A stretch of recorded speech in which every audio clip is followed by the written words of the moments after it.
Swayam Prabha. Digital India. Educated India.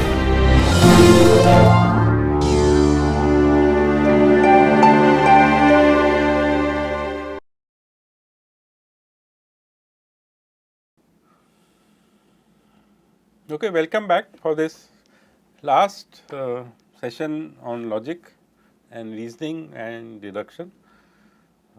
We have had a very whirlwind tour of logic, but hopefully you will have time to go over things in more detail. So, just to do a very quick recap, there were two notions we started with. One was the notion of entailment. If you remember, we said that a knowledge base entails a sentence alpha, and the meaning of this sentence is that if the knowledge base is true, then alpha must be necessarily true. So, that was the notion of entailment. We also looked at the notion of proof, which we had a different notation here, and we said that alpha is provable given the knowledge base, that if the knowledge base is given to you, some reasoning algorithm will generate alpha. So, there is an algorithm tied to proof, whereas entailment is a semantic property. It simply says that if the knowledge base is true, then alpha is true essentially. But semantics is not easily accessible to us. In propositional logic, you can always construct truth tables and things like that, but when you talk about first order logics, it is not easy to work with semantics. So, there are proof methods which are closer to semantic methods, which are called like model checking and so on, but we will not get into that. We are focusing on proof methods which are syntactic in nature, which means you have a proof procedure. You have a procedure, you have an algorithm which can produce the sentence alpha.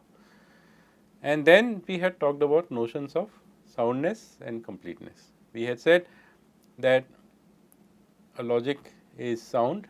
When we say a logic, we also mean a proof procedure now, is sound if anything it produces happens to be true. So, soundness goes from right to left. If alpha is provable, then alpha must be true, which means our logic machine can prove only true statements. The other direction was completeness.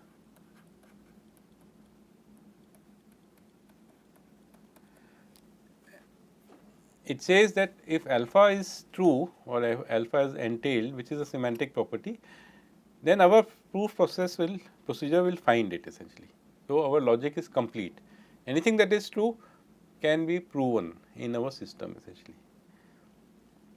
So, we started looking at logic, then we looked at forward chaining, and then we looked at backward chaining, and we saw examples of both, and we saw that Prolog is a language which does backward chaining. Today, we want to end on a note which cautions us about these two methods. So, let us see what I am talking about here. So, let us look at a not so easy problem. When you are looking at this problem, you must also remember that logic is formal in nature, that we work with symbols, we manipulate symbols. The meaning behind those symbols is only in our heads, at least as of now. I did say that for first order logic, you can create the semantics by creating an interpretation and so on, but let us not get into that here. So, let us look at a problem which is not so straightforward to tackle. So, in the list notation that was introduced by Charniak and McDermott, we have a very small knowledge base. It has got 4 sentences. Remember that in the list notation, the first element in the list is a predicate. So, O is a predicate and it has 2 arguments A and B. In the second sentence, again O is a predicate and it has 2 arguments B and C.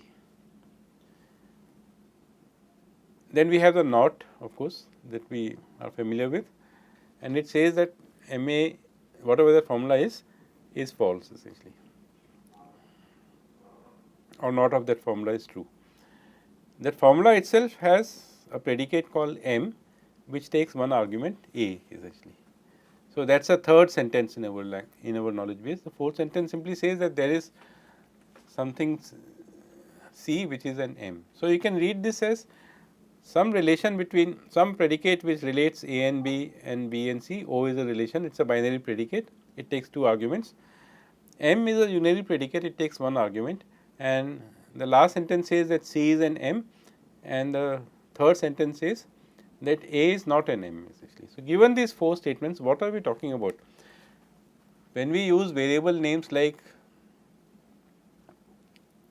count is equal to count plus 1 in any programming language like C or something like that, the fact that we have used a variable name count is meaningful only to us. As far as the interpreter or the compiler is concerned, it has no meaning at all, it simply is just a variable. So, here also I have taken deliberately I have taken predicate names and argument names which are not meaningful, because that is how logic works. Logic works only with the form, it does not work with meaning. So, if we have a knowledge base like this which has got only 4 statements or 4 sentences, what is it talking about? What is the semantics of these 4 statements? We cannot say, it is just a set of 4 statements. Whether they are true or not will depend upon what is it they are talking about, what is the domain they are describing, and if those particular facts that we are talking about are true in that domain or not. So, that truth value comes later, the meaning comes later, but the knowledge base is just a set of sentences in the language which we have defined as the first order language, and this one does not even have any quantifiers here. So, let us look at this process. Now, try to get behind the fact, try to digest the fact that logic is formal, that the meaning is not embedded in the knowledge base at all essentially. So, as I said, there is a notion of an interpretation. We use a symbol I for interpretation, in which we choose a domain. We will not go into the details, and we choose a mapping.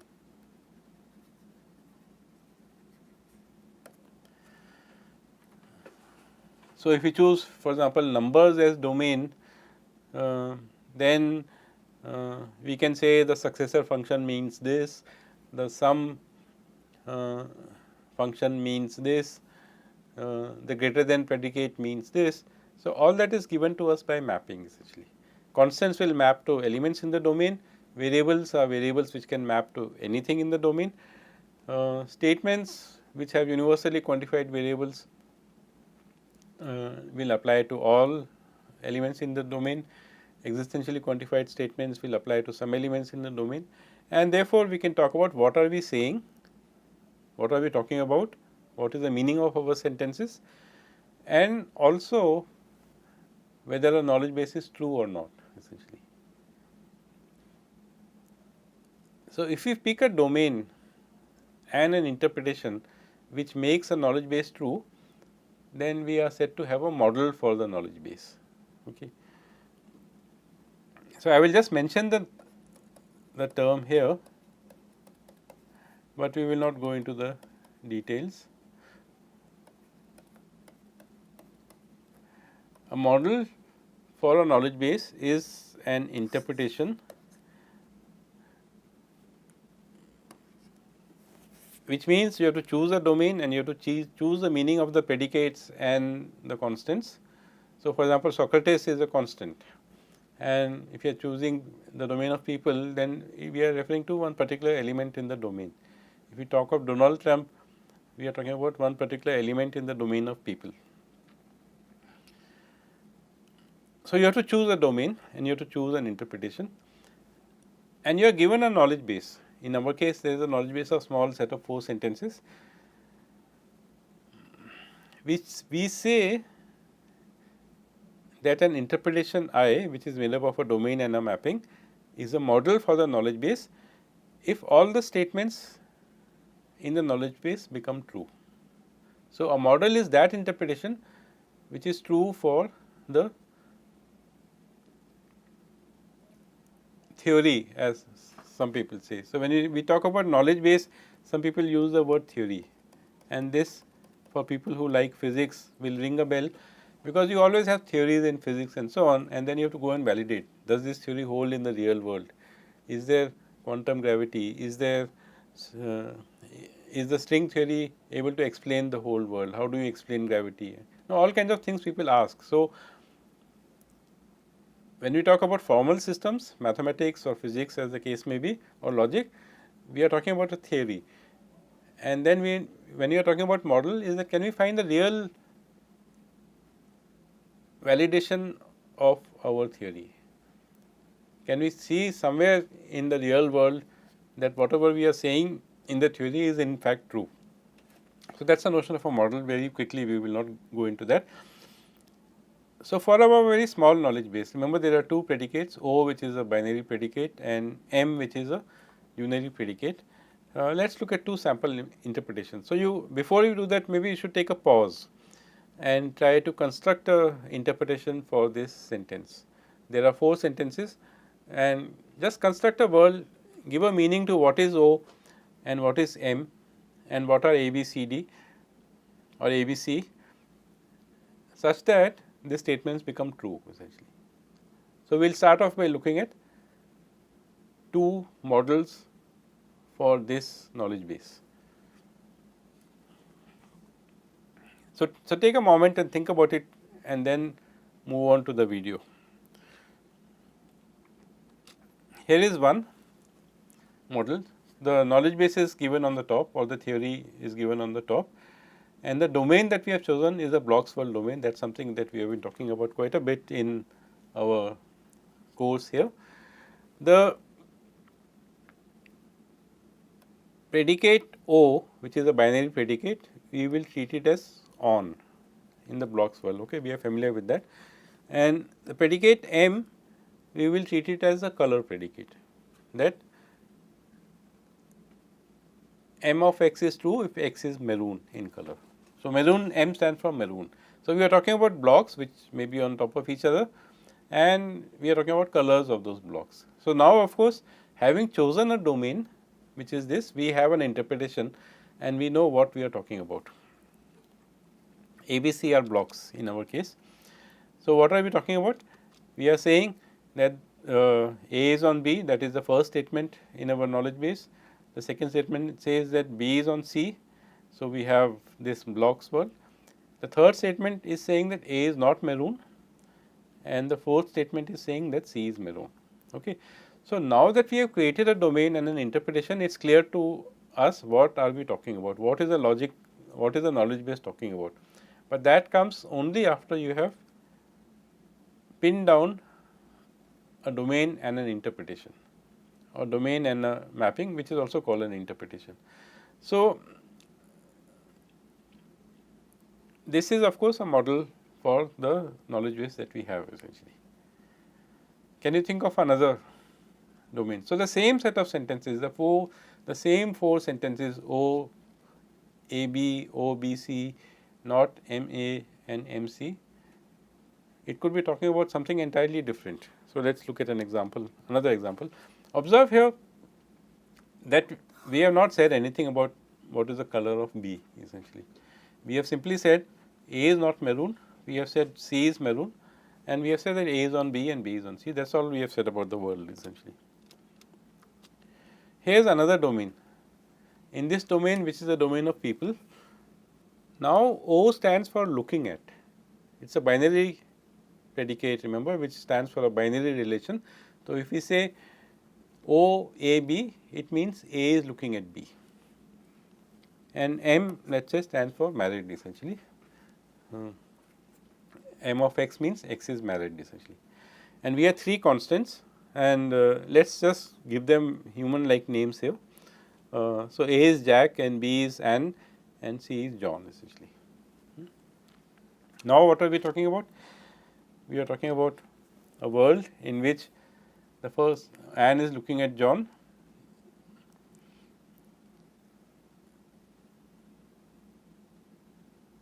Anne is B and John is C. So, actually this is the second statement in our logic. What is shown in the picture that Anne is looking at John is because O stands for looking at and B is Anne. So, let me write it here. B is Anne and John is C. So, obviously Jack is going to be A, and the first statement says that Jack is looking at B and B is Anne. So, Jack is looking at Anne. So,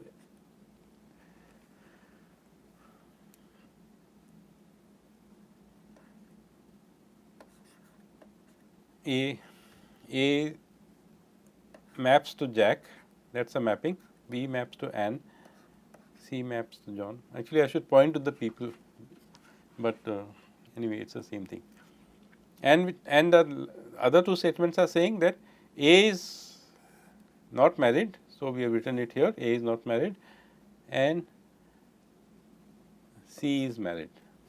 So, this is the same knowledge base with two different interpretations. I hope that drives home the point that logic is formal, that whatever you do with logic, the meaning is only in our heads essentially. So, one person could say that this is talking about the blocks world, another person could say that this is talking about people, and in both cases all the four sentences are true in the world that we are describing. But that is not the reason why we are discussing this example. The reason we are discussing this example is that reasoning is not always so simple.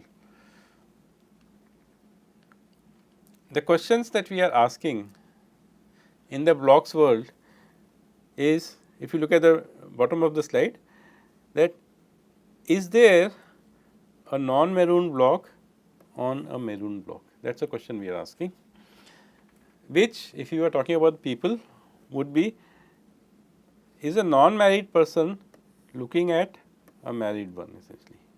So, here of course, the relation was on and here it is looking at, but this both are for the relation on essentially. So, that is our query. It is an existential query, remember that, and we can write it as an existential query, which is here. It says, does there exist an x and does there exist a y such that Oxy is true, Oxy is true, not of mx is true and not of my is true. Let us look at the block world. In blocks world we are saying, are there two blocks x and y such that x is on y, x is not maroon and y is maroon.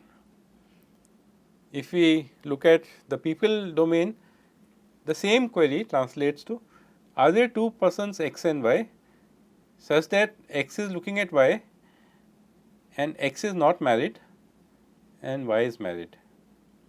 So, is a not married person looking at a married one essentially? That is a query. So, the first thing I would like to ask you is about entailment. Is this sentence true? The second line here simply has it in an implicit quantifier form, but by now we are familiar with the fact that that variables in queries are existential in nature essentially, and the top sentence is explicitly existential. So, I should have hidden that sentence before asking you. The question we want to ask is that, is this sentence true or not? I have written here that it is clearly true. I have also put a question mark because it is not so straightforward to answer whether this query is true, and many people have conducted this test over a whole set of people, and very few people end up saying that yes, this sentence is true. Hardly anybody says it is false, but most people say that we cannot say, we cannot this thing. But the semantics is well defined and entailment is well defined. So, we should be able to say whether the sentence is true or not, and if you reason, if you give some thought to this, you will find that indeed this sentence is true, and the logic is not so hard. It revolves if you can reason by cases, and we do not have a proof method which can reason by cases as of now. It really depends upon whether Anne is married or not. There are two possibilities. Anne is married, then you know that Jack is looking at Anne, and Jack is not married and Anne is married. So, therefore, a not married person is looking at a married person. On the other hand, it could be that Anne is not married. These are only two possibilities, either Anne is married or Anne is not married essentially. So, if Anne is not married, it turns out that because she is looking at John, the statement is again true. So, the statement that an unmarried person is looking at a married person is true in this knowledge base. Many people are not able to arrive at this conclusion,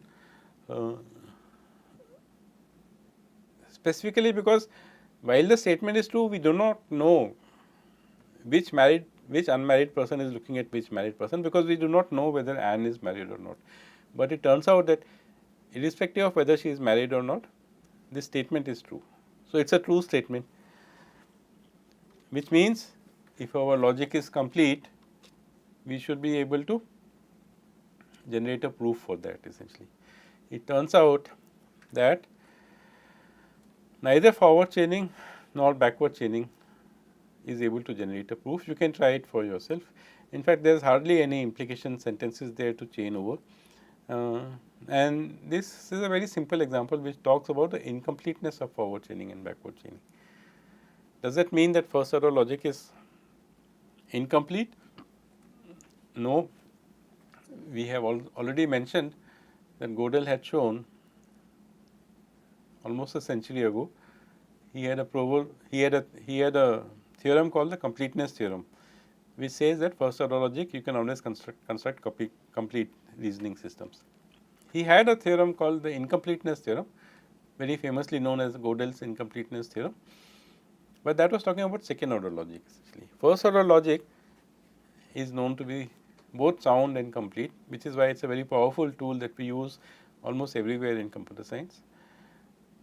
But it is not complete if you are talking about backward chaining or forward chaining. And this example is a counter example. See, here is a problem that you cannot generate a proof for, so these methods are not complete. But there exist complete methods for theorem proving in first order logic, but we will leave that for another time, and hopefully some of you will come and join this course, which is called AI Knowledge Representation and Reasoning, and that will be offered in the next semester.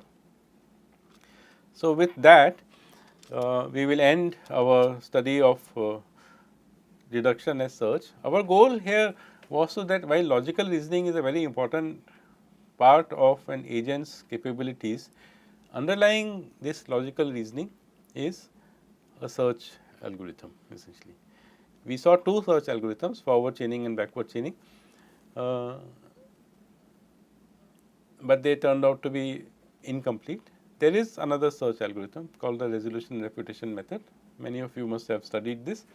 It is complete for first order logic, I think. So, we have one more week left. In the next week, we will come back and look at an alternative way of representing problems, which is using constraints, and these representations are called constraint satisfaction problems. And we want to have a quick look at that. The nice thing about constraint satisfaction problems is that you can flexibly combine search and reasoning together to solve a problem. The same problem you can solve entirely with search, or you can solve entirely with reasoning. But of course, now we know that behind reasoning there is an underlying search algorithm, but nevertheless we like to think of that as reasoning essentially. So, we will do that in the next week, which will be the last week of the course.